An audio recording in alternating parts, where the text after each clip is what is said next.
I'm gonna show you guys how to do the pitcher method from start to finish for storing and bagging breast milk. First things first, I just pumped and I put a little bit in a bottle for him because he's gonna have a little bit. I set some aside in a bottle first, or make sure that I breastfeed first so that he's not hungry. Anything that I'm not using immediately goes into a separate bottle, and this is going to get a lid on it, and it is going to go in the fridge to chill until it reaches fridge temperature.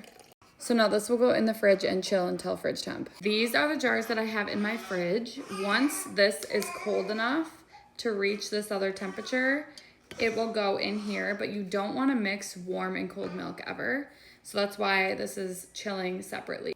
This is about 2 days of oversupply, and I am now ready to bag it. So first thing is I just write on a bunch of bags, and you're gonna wanna make sure that you have the earliest date of the milk on there. So for example, if you are bagging on April 3rd, but you started putting milk in this pitcher on April 1st, then you're gonna wanna write April 1st as the date on this bag.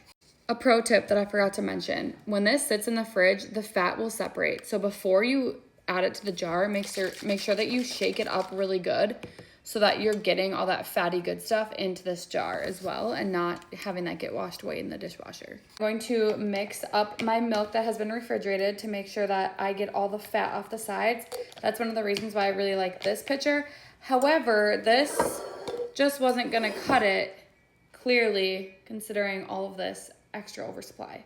So for these ones, I'll just shake them up really good.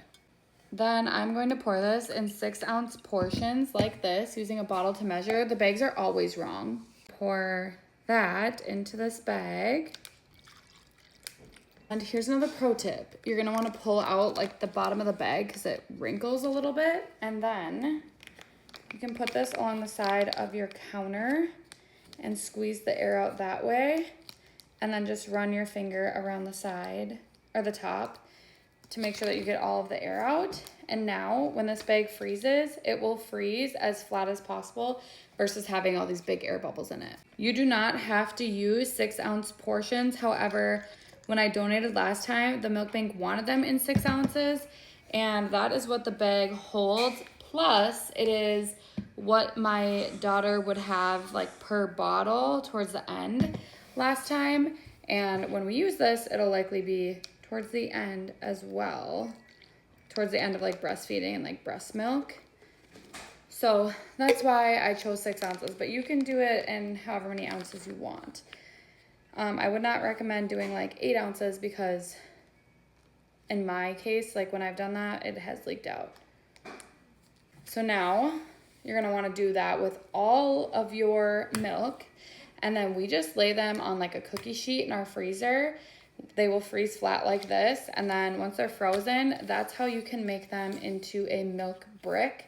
But in order to make the milk bricks, they have to be frozen decently flat. So that's why I'm using this type of bag, making sure that I get all of the air out and only using 6 ounces.